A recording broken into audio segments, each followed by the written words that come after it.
오늘은 사순절 그 6번째 주일, 미국 사람들은 오늘을 그 팜선데이라고 합니다. 그 팜슈리 이렇게 흔들면서 종려나무라고 그러죠.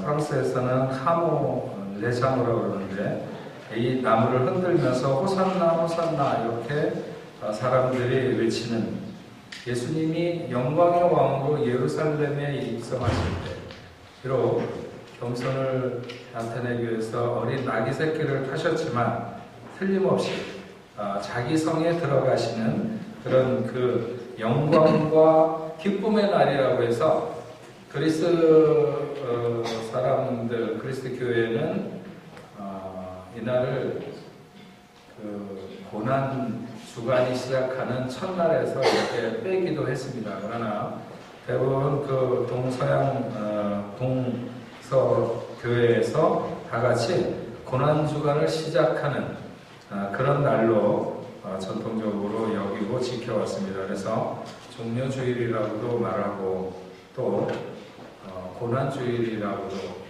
원래는 고난주간이지만 고난주일이라고 이렇게 말을 하는 것도 그런 의미에서 틀리지 않는다 이렇게 생각합니다. 예수님의 제자들을 차례대로 이렇게 세워보면 아마도 맨 앞에는 베드로가 쓸 게 거의 분명하고, 그리고 맨 뒤에는 가룟 유다가 서야 마땅하지 않을까 이렇게 생각을 합니다. 자신에게 입맞춤을 하며 돌아서는 유다의 모습을 볼 때 주님의 마음이 얼마나 씁쓸했을까. 어쨌든 간에 유다의 이런 그 입맞춤을 기점으로 해서 주님의 고난이 시작되게 됩니다. 그래도 제자들 중에 맨 첫 자리에 세울 수 있는 베드로가 자신을 부인할 때는 주님이 그것을 충분히 예견하고 있으셨지만 그래도 그 마음의 고통이 얼마나 심하셨을까 이런 생각을 해보게 됩니다. 주님의 가시는 길이 누가 대신 갈 수 있는 길도 아니고 또 같이 가준다고 해서 무슨 뾰족한 도움이 되는 것도 아니겠지만, 그래도 어떻게 주님이 죽으실 수 있겠느냐고 내가 대신 죽겠다고 그렇게 호기 있게 나서거나 아니면 울고불고 하면서 그래도 주님이 죽으실 수는 없다고 이렇게 울면서 그러면 그래도 주님이 마지막 가시는 이 고난의 길이 상당히 위로가 되지 않았을까, 이런 생각을 인간적인 생각이긴 하지만 한번 해봅니다. 그러나 자신을 부인하는, 그것도 자기의 이름을 저주하며 부인하는 베드로와 눈이 마주쳤다가 그 눈을 돌리실 때 주님 마음이 얼마나 안쓰러우셨을까.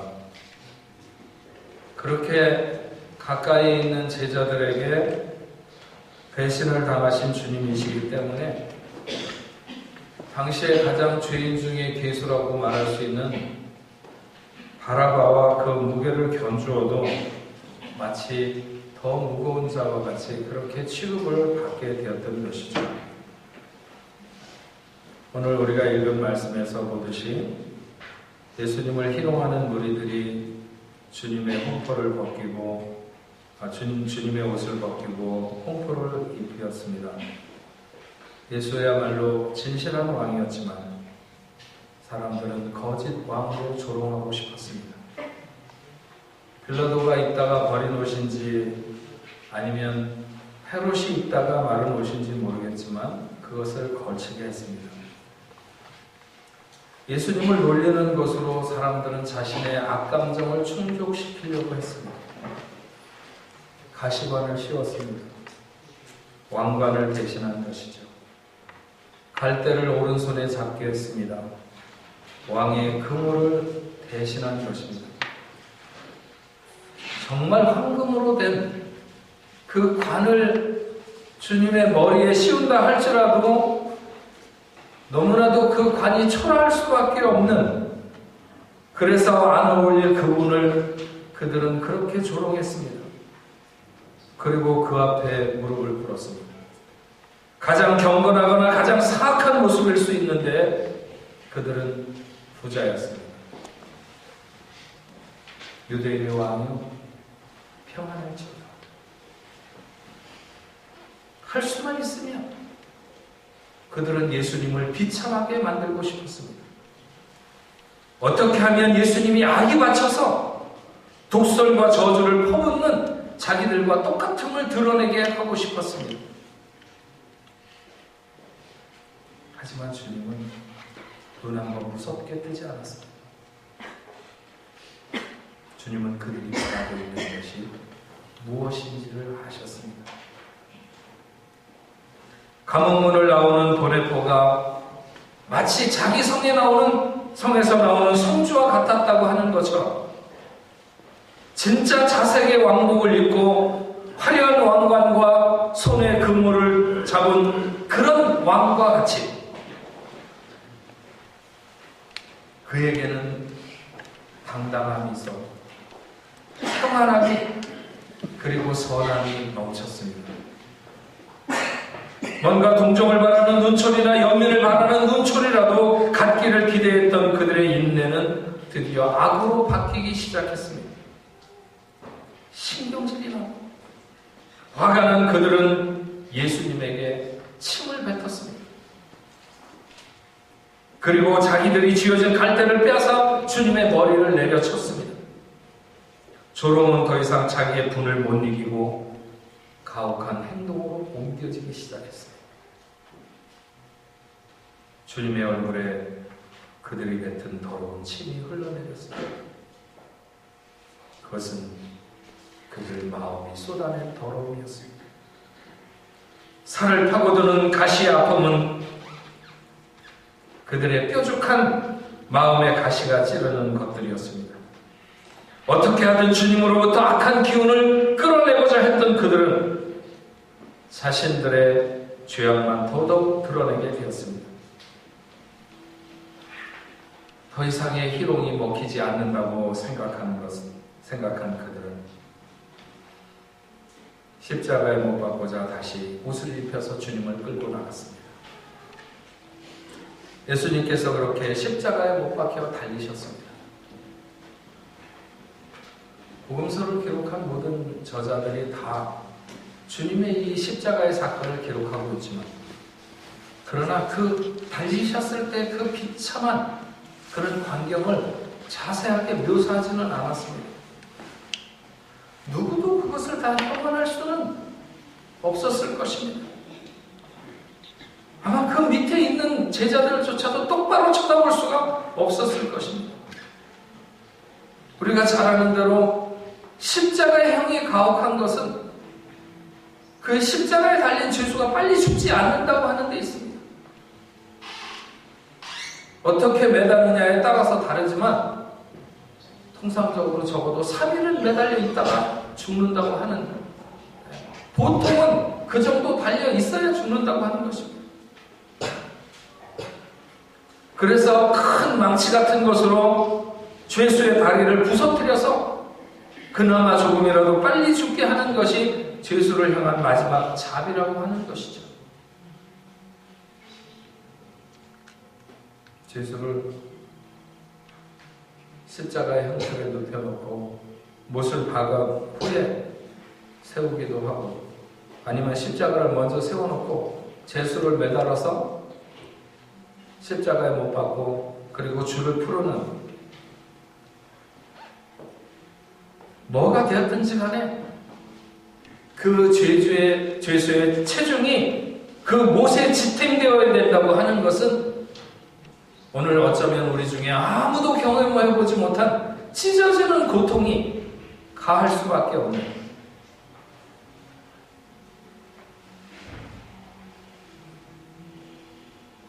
여러분, 사람이 어떤 위기를 만나면, 그것도 아주 커다란 위기를 만나면 보통 감정이 극도로 예민해지게 되어 있습니다. 고통이 극심할 때 그 고통 때문에 내가 죽는다 싶으면 다른 생각 아무것도 안 나고 내가 그동안 얼마나 점잖게 살아왔는지,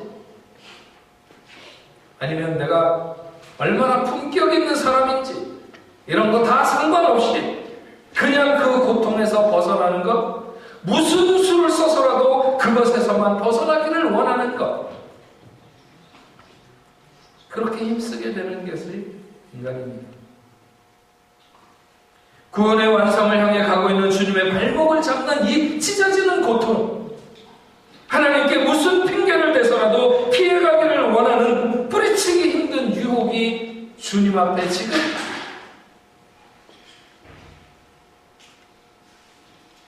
바짝 다가서 있는 것이죠.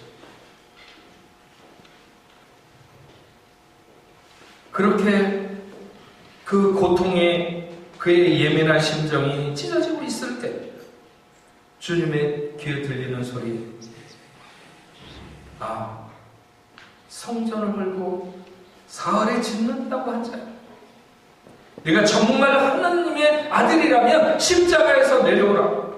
사람들이 머리를 흔들며 모욕하고 빈정거리는 소리였습니다. 대제사장이나 서기관이나 장로들도 말했습니다. 저가 남은 구원하였으되 자기는 구원할 수 없었도다. 내가 어떻게 이스라엘의 왕이라고 말할 수 있겠느냐? 그렇다면 지금 한번 그 십자가에서 내려와 봐라. 그러면 우리가 믿겠노라. 네가 정말 하나님의 아들이라면 십자가에서 내려와. 네가 내려오면 우리가 믿겠노라.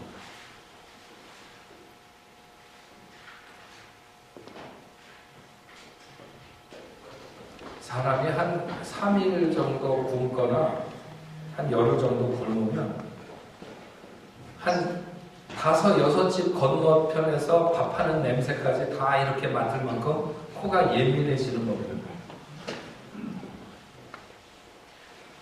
네가 하나님의 아들이라면 십자가에서 내려오라고 하는 소리를 이 사람들이 얼마나 큰 소리로 말했는지는 모르겠지만 주님의 귀에다는 막 확성기를 대고 소리를 지르는 것처럼 크게 들렸을 것입니다. 왜냐하면 그의 고통은 이미 그를 너무나도 예민하게 해서 그들이 말하기 이전에 이미 그를 땅으로 끌어내리고 있었기 때문인 것입니다. 누군들 그 고통을 당하고 있는데 이 고통에서 벗어나고 싶은, 땅으로 내려가고 싶은,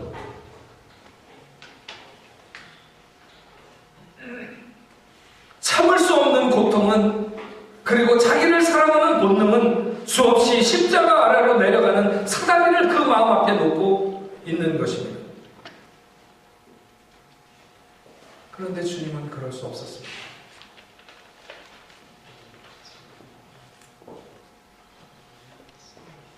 사람들이 하나님의 아들이라면 내려오라고 할 때 아들임을 증명하기 위해서 내려가야 된다는 생각이 왜 안 들겠습니까? 내려오면 믿겠다고 하는데 그들을 믿게 하기 위해서라도 내려가야 된다는 유혹이 그 절박한 상황에서 과연 적절한 핑계가 아니란 말입니다. 그 핑계가 아니라 정말 적절한, 가장 적절한 이유인 것이죠. 내려가야 될 타당한 이유, 십자가에서 내려서야 될 타당한 이유. 그러나 주님은 견딜 수 없는 고통 중에서도 한 가지 분명하게 그의 가슴에 알고 있는 사실이 있었습니다.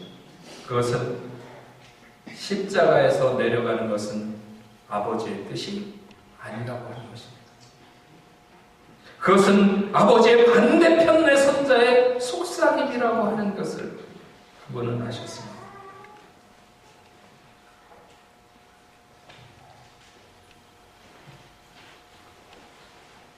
십자가에서 찢어지는 고통 정도의 고통은 아닐 수 있어도 주님은 이미 비슷한 시험을 만나셨습니다.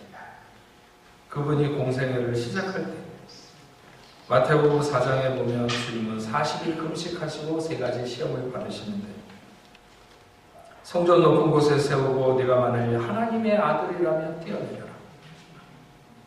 정말 하나님의 아들이라면 설마 하나님이 너를 죽이게 하시겠냐? 설마 하나님이 너를 다치게 하시겠냐? 그러나 그것은 계략이었습니다. 주님을 넘어지게 하려고 하는 술수였습니다. 만약 주님이 이 시험을 이기지 못했다면 오늘 우리가 보고 있는 이 마지막 시험에서도 견디지 못하고 십자가에서 내려오셨을 것입니다.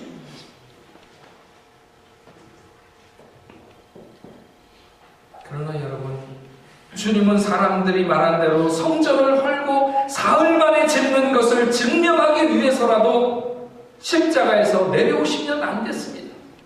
주님은 자신이 하나님의 아들임을 증명하기 위해서라도 십자가에서 내려오실 수 없었습니다. 왜냐하면 주님이 그렇게 구속의 사역을 이루리라고 예언된 말씀을 응하게 하려고 하는 것이 자신이 그리스도시며 하나님의 아들이라고 하는 것을 증명하는 것이기 때문입니다.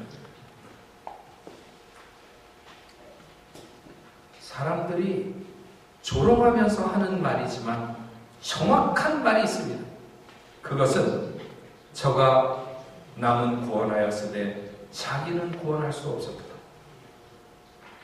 그리스도의 모든 능력은 남을 구원하는 데 다 사용했습니다. 자기를 위해서는 굶주림을 채우기 위해서 돌이 떡이 되도록 하는 것조차도 포기하셨습니다. 그리고 최고의 십자가 위에서 그는 전적으로 자신을 멸하고 남을 구원하고 계신 것을 알 수 있습니다. 만약 조금이라도 자신을 위한다, 그분은 십자가에서 내려오셔야 했습니다. 그러나 남을 구원하기 위해서 그분은 여전히 그 십자가 위에 거기 계셨습니다. 내 주님 지신 십자가 우리는 안질까. 네게 나 있는 십자가 내게도 있도다.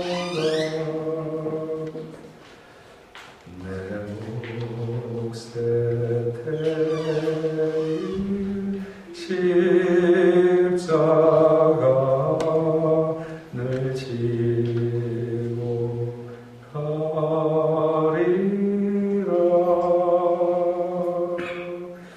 그 멸류관을 쓰려고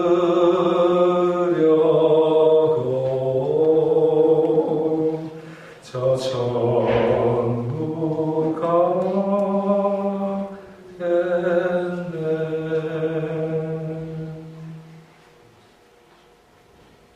사람들은 누구나 다 자기에게 자기 몫에 태인 십자가가 있습니다. 그 십자가의 길이 어렵고 힘든 길이라 할지라도 인내하면서 가야 됩니다. 어느 때는 정말 주저앉고 싶을 때도 있습니다. 그러나 우리는 그 십자가를 지고 가야 됩니다. 예수와 함께 못 박힌 그곳에 우리 함께 있어야 됩니다. 고통과 아픔이 있어도 예수와 함께 가는 길을 가야 됩니다. 마귀는 우리가 주님과 함께 고통받는 것을 못 견딥니다. 불쌍해서 못 봐주는 것이 아니라 거룩해서 못 봐주는 것입니다. 그러면서 십자가에서 내려오라고 말합니다. 네가 정말 하나님의 자녀라면 세상 사람들 기죽이면서 폼나게 한번 살아봐야 되지 않겠느냐고 말합니다. 네가 정말 하나님의 자녀라면 네가 만난 지금의 그 어려움에서 감쪽같이 빠져나오는 그런 일이 있어야 되지 않겠느냐고 말합니다.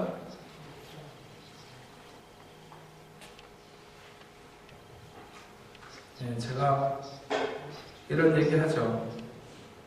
이런 사탄에 꼬이면 마약 먹고 힘내라는 것과 비슷한 얘기입니다. 우리가 그리스도와 함께 십자가에 못 박힌다면 세상을 구원하고자 하는 하나님의 열망에 사로잡혀서 오늘을 사는 것입니다. 주님의 뜻을 따라서 깨끗이 살겠다는 것입니다. 어떻게 해야 주님이 기뻐하시는 삶일까? 늘 궁리하는 삶을 말하는 것입니다. 하나님을 노래하는 삶입니다. 메마르지 않는 영적 생수를 위해서 깨어서 기도하는 삶을 말합니다. 말씀과 씨름하며 말씀대로 살기로 힘쓰는 삶을 말합니다. 바로 이런 삶이 그리스도와 함께 십자가에 있는 삶입니다. 오늘 사람들이 너무 바쁘게 살아서, 아니면 너무 즐겁게 살아서 말씀이 잘 안 읽혀진다고 말합니다. 왜 이렇게 기도가 안 되는지 모르겠다고 말합니다. 여러분, 그런 것들이 잘 돼야 우리는 높은 삶입니다. 십자가 위에 있는 삶이죠. 우리를 대적하는 세력은 우리를 늘 십자가 아래로 끌고 내려오려고 합니다.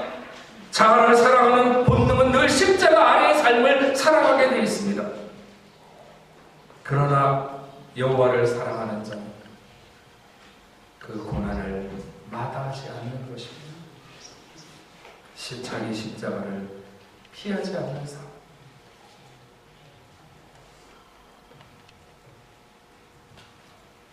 오늘 읽은 말씀 중에 구레네 사람 시몬이 나오죠.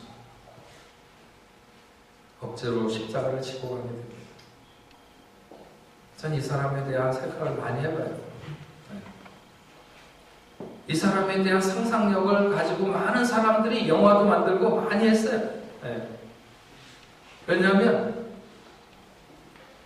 6월절을 지내기 위해서 왔다가 뭐 재미난 구경 났다고 주 예수를 사형에 처한다고 그래가지고 그냥 그 많은 사람들 가운데 세상에 재수가 없어도 어떻게 이렇게 없을 수 있을까? 무슨 퍼레이드 하는데 오픈카에 올라타라고 태워진 것도 아니고 그냥 세상에 가장 간악한 형벌인 십자가, 그 무거운 십자가를 지고 왔는데 하필이면 그 로마 군병이 정말 무릎 깨물어 죽어도 시원치 않을 만큼 그렇게 분노가 일 만큼 자기를 잡아서 끌어다가 그 십자가를 지라고 했을 때 이 시몬의 마음이 어땠을까? 정말 뭐 뒤로 자빠져도 코가 깨진다고 이런 일이 어떻게 나에게 일어날까 막 화가 치밀었을 거예요 아마. 어쨌든 이거 십자가를 지고 갑니다. 자세하게 이 사람에 대한 많은 얘기가 나와 있지 않지만 어쨌든 그의 아들들 알렉산더와 루퍼라고 하는 아들이 있는데 그 중에 루퍼가 나중에 로마에서 유명한 그래도 그리스도인이 됐다고 하는 그런 것을 마가복음이나 로마서를 보면 그렇게 알 수 있습니다.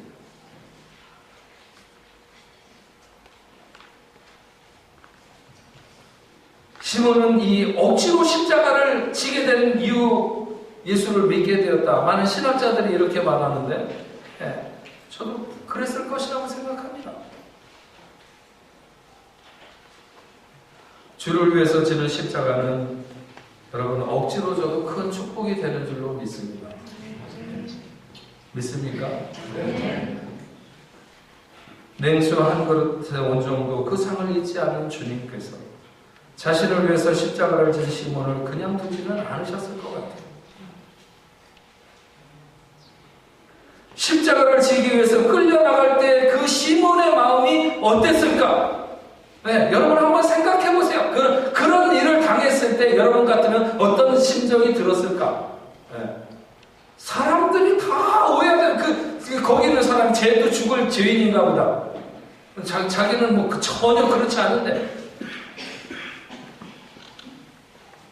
그렇지만 그렇게 십자가를 지기 위해서 끌려나갈 때 그 느낌과 십자가를 다 지고 와서 내려놓을 때에 그러면서 주님과 눈이 한 번쯤 마주치지 않았을까요? 그랬을 때 그 주님의 눈빛에서 그가 뭘 봤을까요?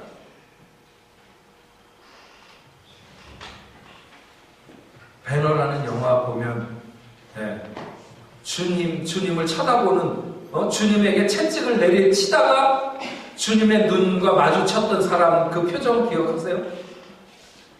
뭘 봐서 그렇게 놀랬을까요? 그냥 젊은 남자 잘생겼네? 이래서?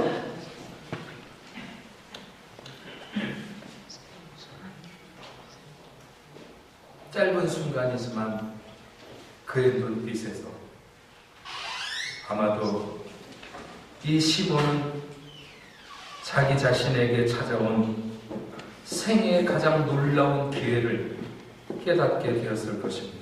충분히.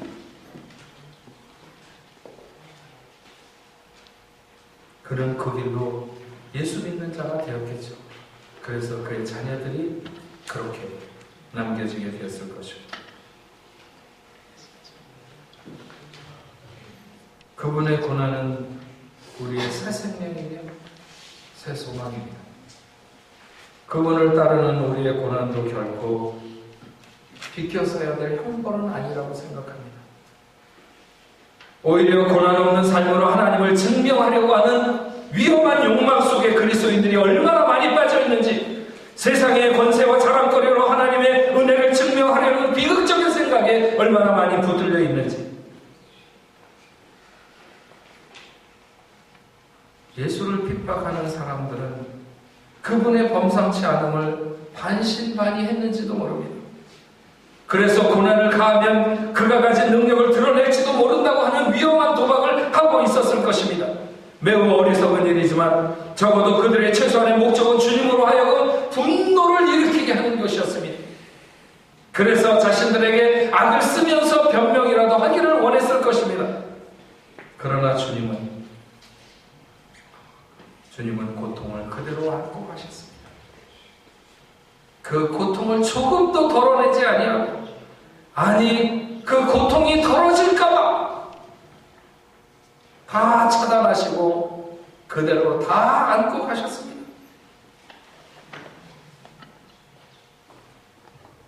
여러분 자주 시달림을 받으시죠? 십자가에서 내놓으라고.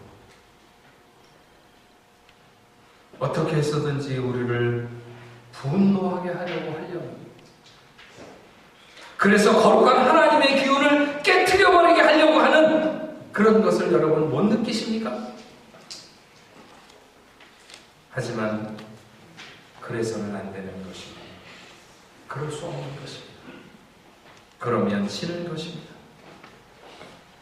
끊임없는 십자가에서 내려오라는 유혹과 시험. 우리가 가는 길이 분명히 하나님이 원하시는 길이라면 고난이 있어도 우리는 주님과 함께 그 십자가에 그대로 있어야 될 줄로 믿습니다. 그럴 수 있는 그것이 우리가 가질 수 있는 최대의 영광스러움입니다. 우리를 사랑하기 때문에 그분은 고난을 받으셨습니다. 우리를 포기하면 그분은 십자가에서 내려오면 됩니다. 교만한 인생을 싹 쓸어버리고 자신으로 돌아가 버리면 그것으로 끝입니다. 그러나 그분은 끝까지 우리를 사랑하셨기 때문에 고난을 마다하지 않으셨습니다. 우리도 주님을 사랑하지 않으면 그분과 함께 기꺼이 십자가에 있을 필요가 없습니다. 그런 인생은 사단도 관심 없습니다. 하지만 비록 고난의 잔이 나에게 눈물처럼 흘러넘친다 할지라도 주님을 사랑하기 때문에 나도 결코 마다하지 않으리라. 이렇게 결심하는 자만이 거룩한 십자가의 길을 주님과 더불어 함께 갈 수 있는 자인 줄로 믿습니다. 오늘 고난주간을 시작하는 첫날에 사랑하는 저와 여러분들은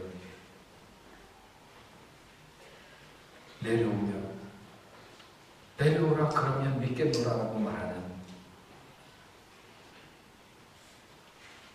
그 사람들의 속삭임, 사단의 속삭임에 속아서 분노하며 뛰어내려오는, 그래서 거룩한 길을 가다가 돌아서는 어리석은 자가 아니라 끝까지 십자가에서 주님과 함께하는 여러분들이 되기를 주님의 이름으로 축원합니다.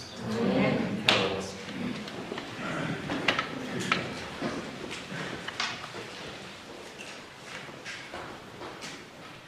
내려오라. 내려오라. 십자가에서 내려오라. 그러면 우리가 믿겠노라.